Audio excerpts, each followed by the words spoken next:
This video is sponsored by CuriosityStream. Get access to my streaming video service, Nebula, when you sign up for CuriosityStream using the link in the description. We often say that space is empty, but in truth it's full of things like micrometeors, cosmic rays, perpetual sunlight, lethal radiation, and tons of other things waiting impatiently to kill you. Honestly, it's really just missing air to breathe, firm ground to stand on, and any sense of which way is up or down. Nothing to stress over.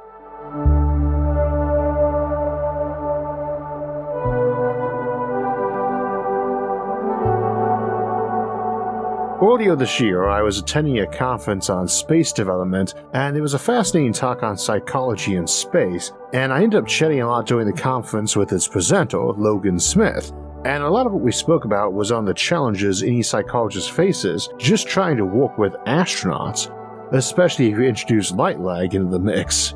Waiting hours or even years to get a message back from home during a crisis is not great for raising confidence that help is available. Currently, we have an advantage that we can really screen folks for mental health before a space flight, and that we mostly have had very few astronauts. We just don't tend to send many folks to space, so we have not had anyone flip out or break down yet, but not for lack of reasons why. I'm reminded of the famous moment on Apollo 13 when their oxygen tank explodes and Jack Swigert says, "Okay, Houston, we've had a problem here." This is Houston. Say again, please. Houston, we've had a problem. We've had a main beam unrunnable. Roger, main beam. It's basically become the legendary statement for keeping calm under pressure in a situation where you'd expect people to be cursing, screaming, or begging for divine intercession. Those are the kind of people we currently pick for space. They have got to have the right stuff, because there's just so much that can go wrong with the situation in general. Right now, we only send the best to space, and that's after years of training. And yet, as highly trained and hand-selected as they are, they can definitely still break, mentally and emotionally. And there's so many more ways to do that than just going axe crazy on your ship. Indeed, odds are many astronauts have had mental health issues from space, or have at least come very close, even if officially reported incidences are minimal.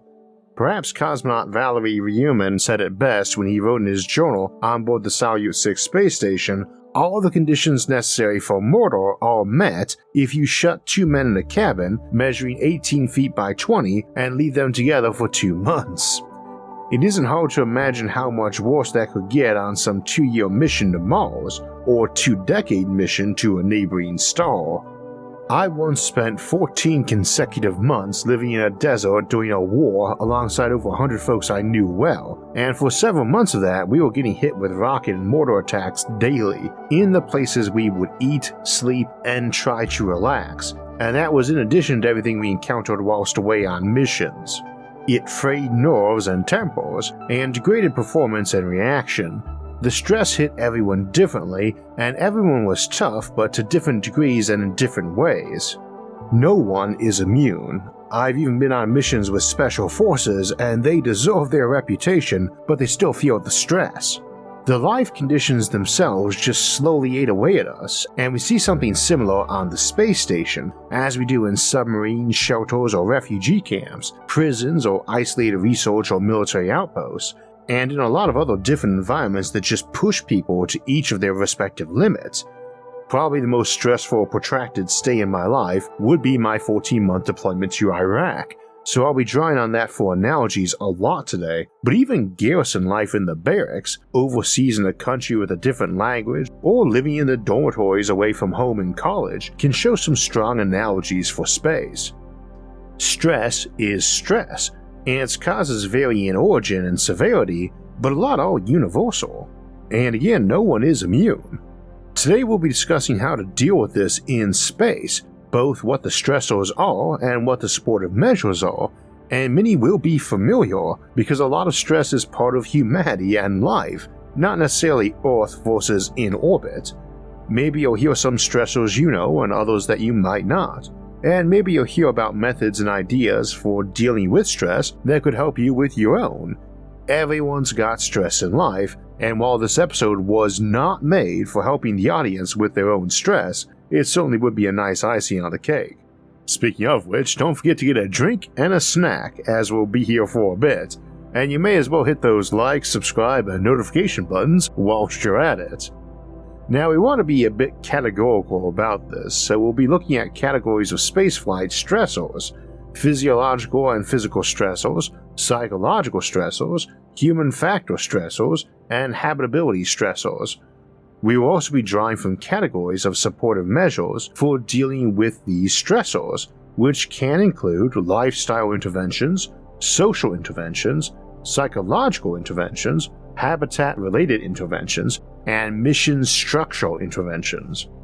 Medication is certainly an option, but it would fall inside those categories just mentioned, and is also not casually to be resorted to, particularly as in space, it can be hard to carry an entire pharmacy with you, and also to keep it safe from damage, decay, or abuse by the crew.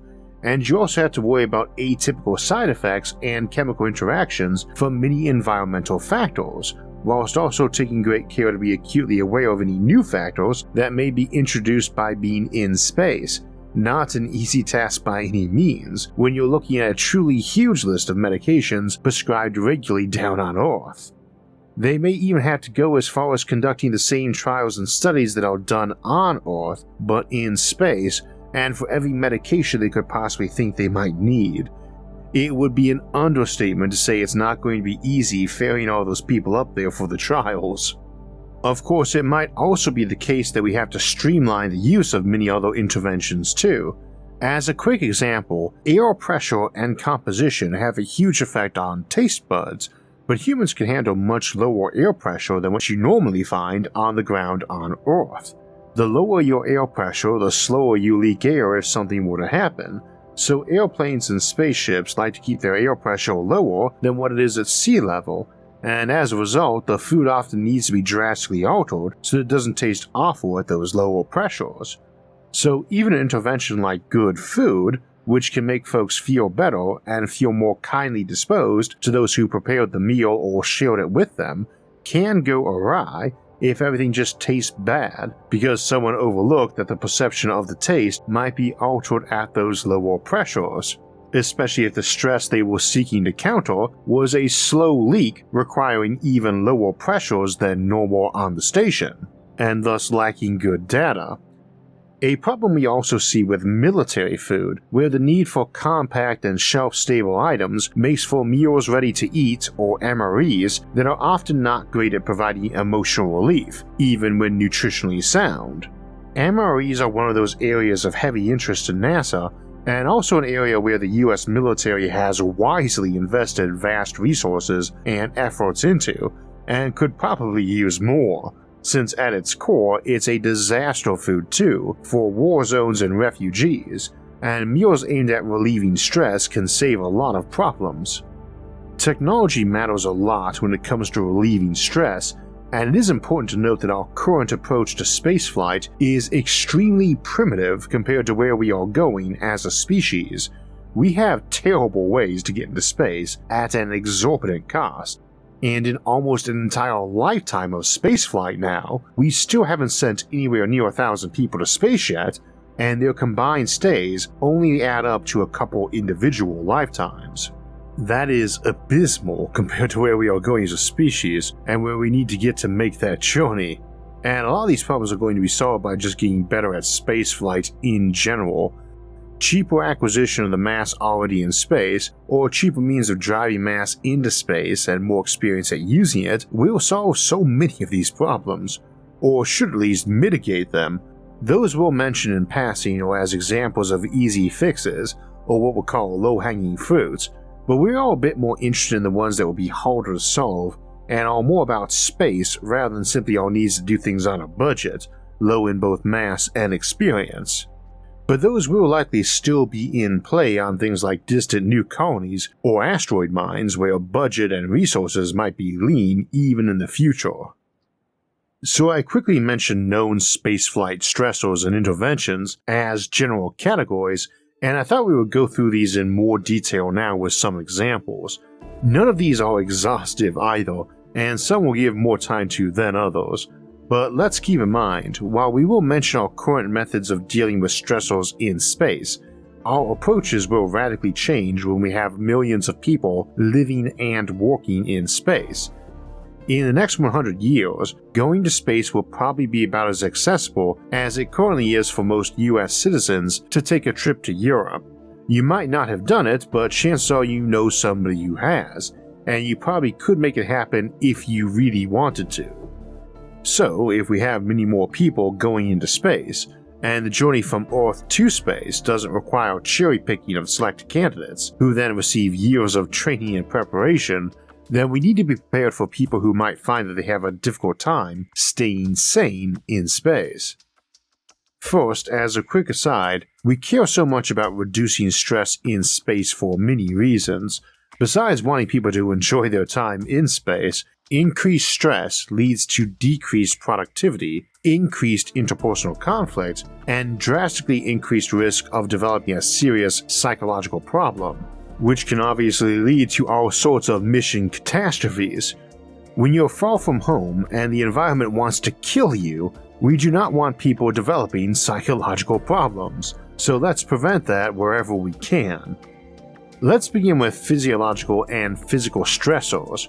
We've got radiation, altered sense of time, altered circadian rhythms, decreased sunlight exposure, microgravity, environmental sensory deprivation, sleep disturbance, space adaptation syndrome or SAS, limits of performance, cognitive decrements, physical fatigue, spatial illusions, prolonged deviations from normal body posture, changing magnetic fields, pain and sickness, claustrophobia, decreased motor coordination, digestion issues and trapped gas, disorientation, loss of bone and muscle mass, unnatural distributions of blood in the body, gut microbiomes that didn't evolve in microgravity, strict food and water rationing, no hot showers at all, feeling like there isn't much time in the day for themselves, and even if there is, being bored with nothing to do and nowhere to go.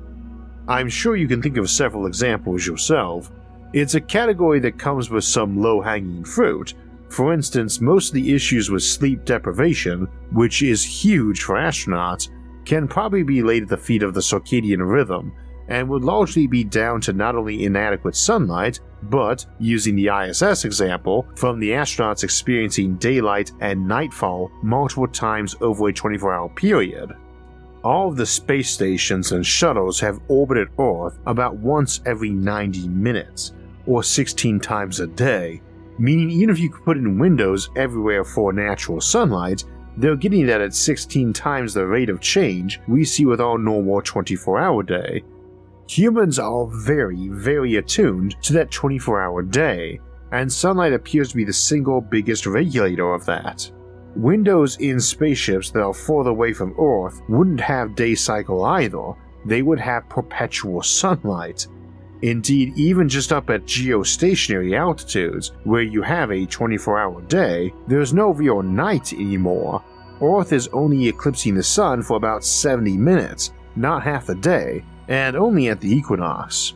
Amusingly, nighttime isn't universally natural, it's unique to planets and moons, and space isn't dark, the sky just happens to be black rather than blue. But there's plenty of sunlight, there's just no air for it to scatter off of. So on a spaceship bound for Mars, or simply a spaceship that's far enough away from Earth that Earth is not casting a shadow onto it multiple times a day, we have the option of just putting windows on one side and giving the ship or station a very gentle spin on an axis perpendicular to the sunlight so it turns on once a day. Assuming you trust your structural materials to let windows be an option. But that still doesn't really give you those morning and evening light levels and compositions though. We also want to be able to rotate stations and ships to produce spin gravity, and that usually involves rotational periods on an order of a minute, not a day, which would be very nauseating to watch through a window, even ignoring the sunlight changes. That window would also tend to be in your floor, not your wall or ceiling, and I don't think folks would find a giant hole in the floor, where they have little choice but to absorb alternating bright sunlight and rolling trails of stars that alternates between the two each and every minute of the day to be very comforting for them. Another factor to consider would be that any glass or other transparent substances would need to be built to withstand being hit by punishing levels of radiation and not let dangerous levels through. Ultraviolet light is mostly removed from sunlight by our atmosphere before it hits the ground, but what little remains is brutal on most materials and all known life forms. So we are not super anxious to use natural sunlight. It's easy to forget that even back when the ISS was built, starting in 1998, light bulbs came almost exclusively in incandescent and fluorescent forms, and those were awful at mimicking natural daylight. Even early LED bulbs left a lot to be desired, but modern LEDs can pretty much perfectly mimic natural daylight and alter the brightness and composition inside a room over the course of a day. They are much more power efficient than their predecessors, and even though they still require plenty of energy, solar is hyper-abundant in space. It's a little ironic perhaps to skip windows in favor of solar panels, converting light to electricity and back into light, at a great loss of efficiency and effort, and maybe some form of filtration via mirrors and windows or fiber optics will work better. But going the solar panels route does solve the problem for now with enough electricity. So you can see how complicated this becomes. We know that 78% of space shuttle crew members have taken some form of medicine whilst in space, and the most common complaint was insomnia. When you can't rely on the sunlight to regulate your circadian rhythm, you have to use artificial lighting, but that requires power and creates heat, two of the biggest issues with any space habitat. Helping astronauts sleep better will probably get easier as future space stations and space habitats get larger and have more mass allowances, but for now the options are not great. Having more power at your disposal tends to fix problems like smell too. Space stations smell bad. Astronauts and cosmonauts have long complained about the smell of everything in their habitats. Sterilizing and filtering your air in space to get rid of smells and disease is mostly a matter of raw energy. A lot of habitability stressors come down to power and mass limitations, for instance. Those are limited hygiene, chronic exposure to vibrational noise, which is ironic since noise doesn't transmit in the vacuum, limited sleep facilities, lack of privacy, lighting issues, all the unnatural, dirty but antiseptic aspects of the habitat around you, its three-dimensional build and your interactions with it, lacking an actual up and down, body odors, bad ventilation, toxic agents, food restrictions and limitations, bad aesthetics, and instrument displays everywhere you look that can't be blocked off or shut down or taped over, and many more. An awful lot of that is fixable through simple resources and simple raw power. Gravity is the huge one and ironically requires no ongoing expenditure of power. You just spin the vessel and centrifugal force, minus any friction outside to slow it down, does the rest. Though that's oversimplifying the difficulties involved a bit, but you get spin gravity from this.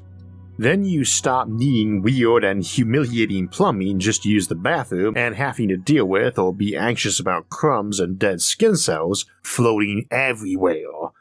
A little gravity, not even Earth normal, combined with artificial lighting with a little ultraviolet would do wonders on any space station or ship to make them stink less and be less filthy.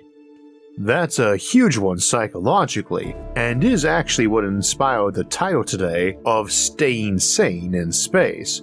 While I was deployed to Iraq, our unit moved around a bit, and was spread around too, but our longest stay was at a barracks in Ramadi where, amusingly, a couple of my brothers had previously been stationed at earlier in the war, back when they originally seized the place from the prior regime. I remember someone hearing that and quipping about homecoming and them getting quite the dirty look, followed by the sort of language we don't use on this family-friendly show. This barracks featured a dark room without windows, to respect folks needing to sleep all hours of the day, and divided into bunk bed cells by plywood. It always smelled horrible. It was also too dark, but not dark enough. It was a place of whispers, but always too loud. And as the months ground on, hearing people swear how they were going to beat someone or other to death if they didn't take a shower or clean their area up were commonplace, and it was sincere. Half the unit, myself included, smoked like chimneys, a couple packs a day, and non-smokers often hung out by the smokers just because the smell was better. The US military has always had a no-nonsense policy about the importance of hygiene of individuals and campsites that served it well down the years, and which has been a deciding factor in many wars over human history. And it's not just about plagues, which have defeated more armies than combat has. Filth and stink demoralizes people and cuts into other areas of mental well-being. Keeping yourself and your environment clean and tidy and pleasant is right up there with getting enough sleep, staying hydrated, eating right, and getting proper exercise. Do all of the above to the best you reasonably can, and your overall mental and physical health will be a lot better, and it will generally reflect in your mental and physical productivity, social life, and everything else. Let one of those slip and things degrade, and it will require extra effort to compensate for it or get back in a proper habit.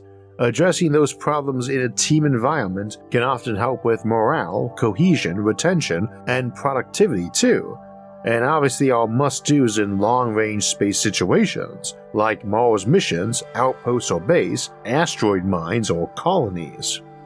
So you got a spaceship floating billions of miles from home, far away from anyone who can rescue you. There's no easy resupply, no 24-hour store, no Amazon delivery.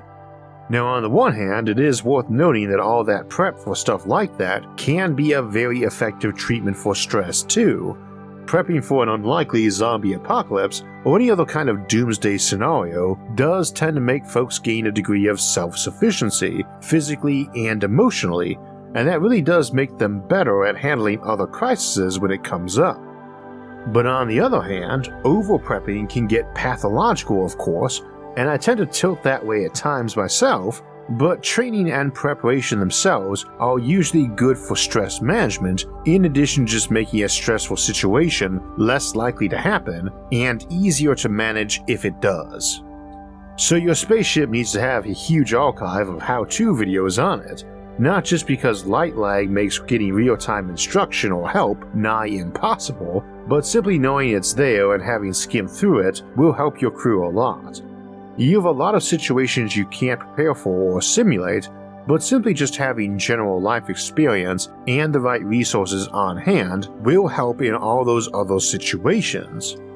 Being well prepared and trained for most of them at least means they're not causing stress or distraction while some new and weird problem is occurring. And it rains when it pours. Murphy's Law seems about as ironclad as the laws of thermodynamics. In any field of endeavor, anything that can go wrong will go wrong.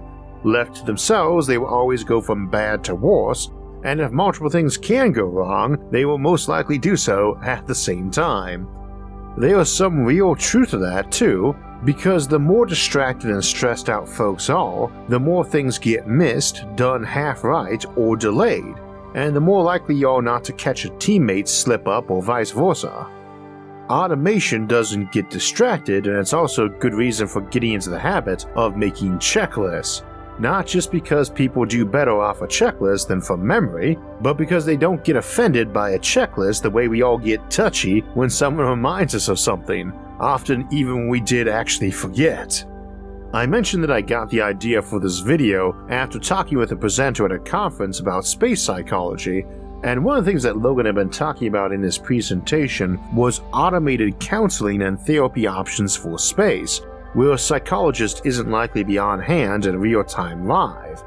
And when he was discussing, I found myself thinking how hard it is to take advice or counsel from a soulless and impersonal machine.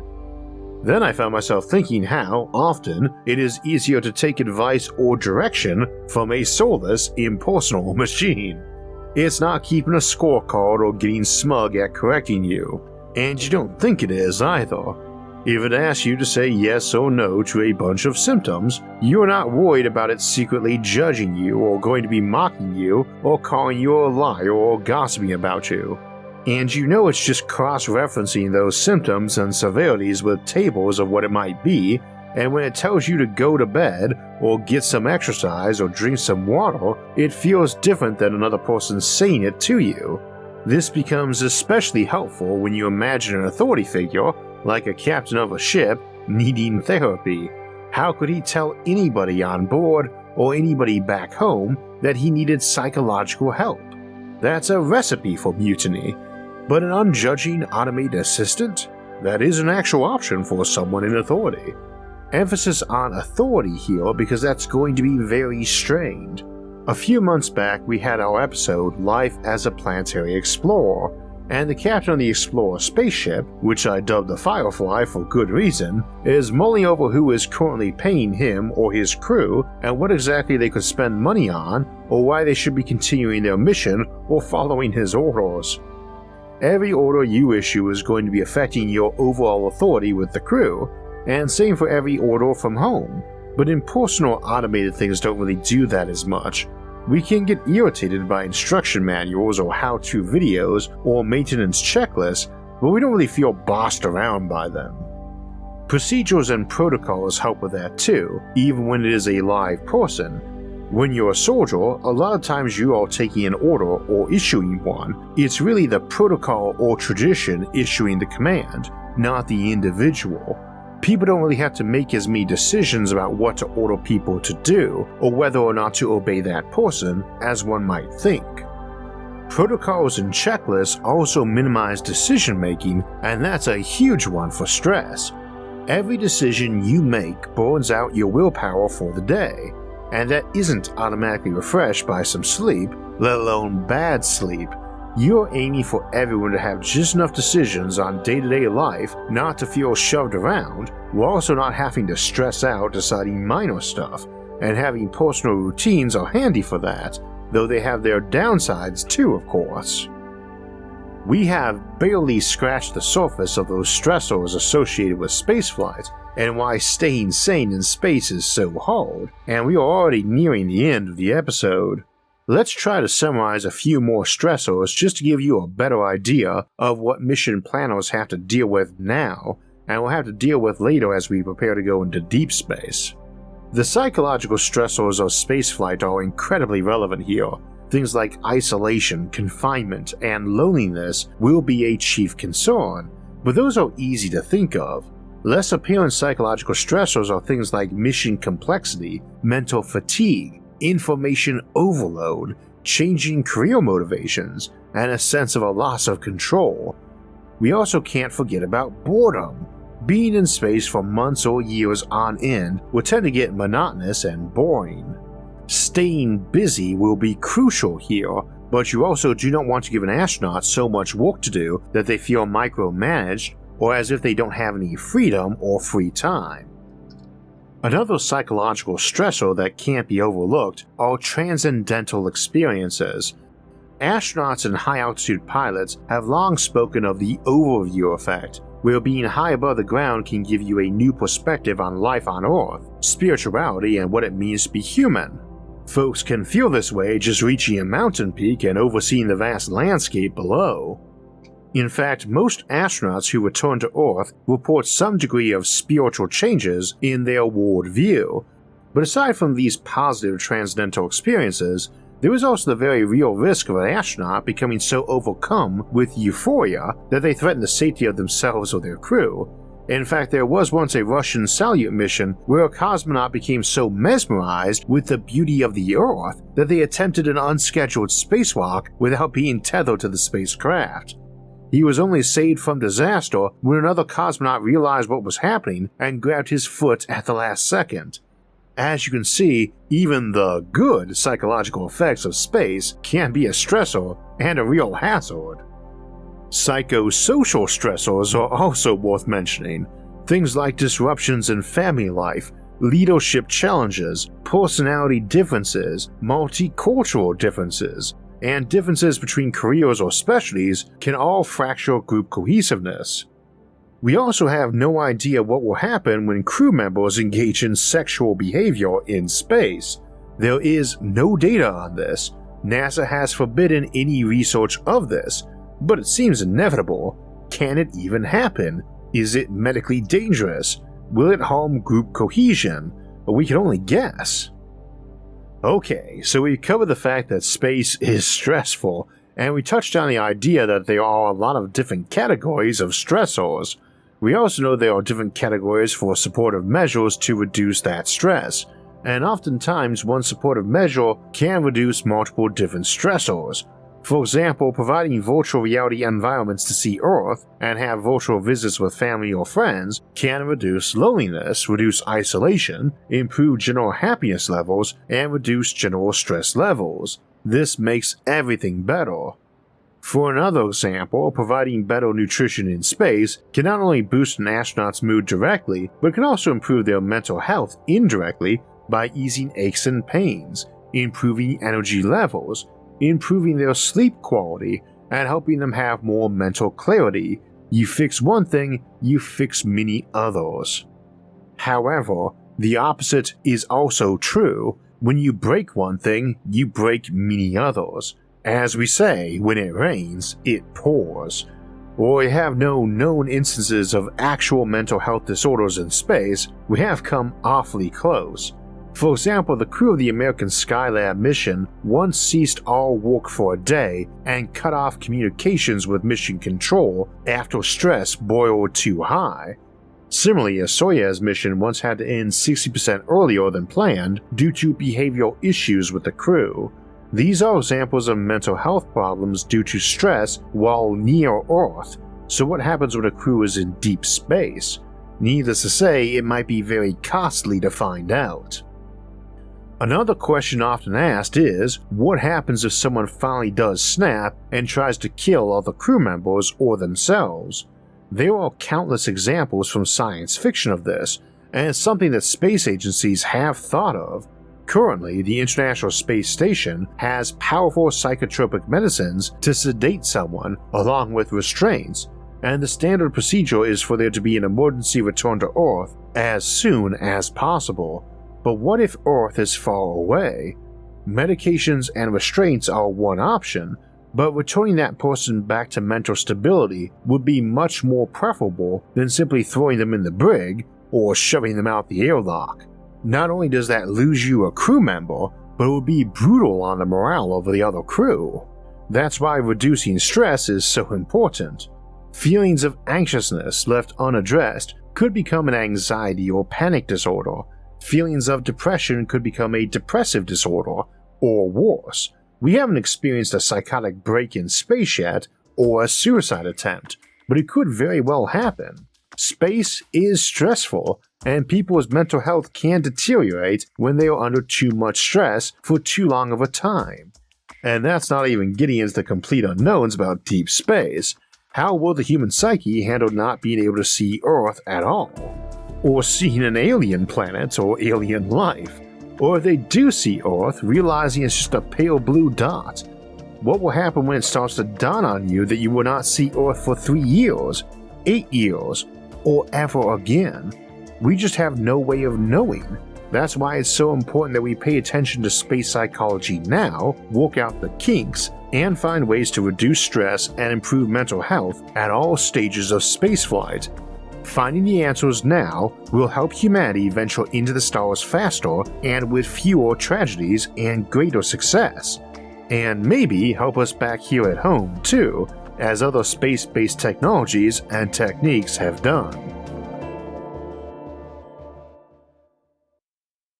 I mentioned Apollo 13 earlier and how it's become a legendary example of grace under pressure, as well as ingenuity and determination. And if you're curious to learn more about one of the most catastrophic and inspirational moments in the history of spaceflight, you will love Crisis on Apollo 13 over on CuriosityStream that chronicles the event 50 years later.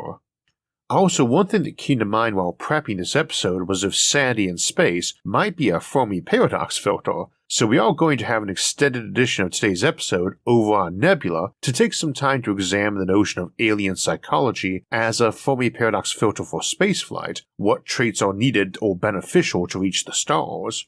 I often write our episodes a few months before they air, then make the video a couple weeks before they come out, and we often do extended editions of our episodes over on Nebula, our streaming service, when I'm doing one of those videos and have some extra thoughts on the topic. And thank you to CuriosityStream for sponsoring so many of those, as they have given me a chance to expand on topics and sometimes they even turn into full episodes here.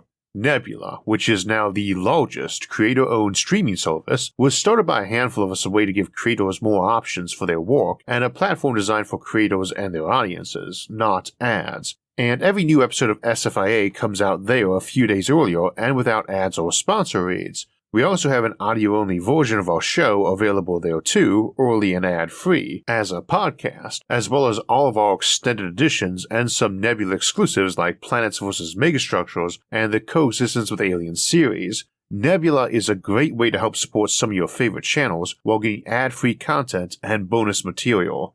Now, you can subscribe to Nebula all by itself, but we've also partnered up with CuriosityStream, the home of thousands of great educational videos like Crisis on Apollo 13. That lets us offer Nebula for free as a bonus if you sign up for CuriosityStream using a link in our episode description. Again, you can get CuriosityStream and Nebula for less than $15 a year. Just use the link in the episode's description.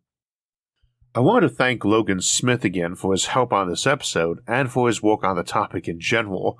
With all the focus on building a better rocket or better spaceship shielding from radiation, we often forget to examine the mental component, and yet it's such a critical part of any mission, here or in space, and to get into space we have to be mindful of our minds. Speaking of getting into space, next week we will be exploring a new space launch system, the Tethered Ring, which offers a potentially cheap and practical way to get lots of people and cargo into space and around the planet, on Thursday, September 8th. After that, we will have our Sci-Fi Sunday episode on September 11th, Alien Impostors and Doppelgangers. And after that, we will be celebrating the 8th anniversary of our original episode, Megastructures in Space, by examining the barriers to becoming a Kardashev civilization. If you want alerts when those and other episodes come out, don't forget to subscribe to the channel and hit the notifications bell. And if you enjoyed today's episode and would like to help support future episodes, please visit our website, isaacarthur.net, for ways to donate, or become a show patron over at Patreon. Those and other options, like our awesome social media forums for discussing futuristic concepts, can be found in the links in the description. Until next time, thanks for watching and have a great week.